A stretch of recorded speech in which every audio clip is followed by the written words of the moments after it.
This female puts physics into practice. She beats her wings horizontally, not vertically, to achieve lift witut thrust. Her mate lines up his own target. Hovering is a gift usually reserved for the smallest of birds. The pied kingfisher is the largest bird that can hover, even though its wings beat almost 10 times slower than a hummingbird's. He has a built-in bomb sight, high-res vision to lock onto prey underwater, and judge the depth of his dive.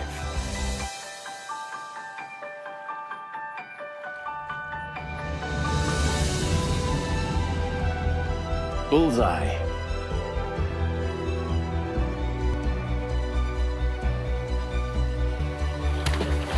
They succeed up to half the time. Today, they're batting 1,000.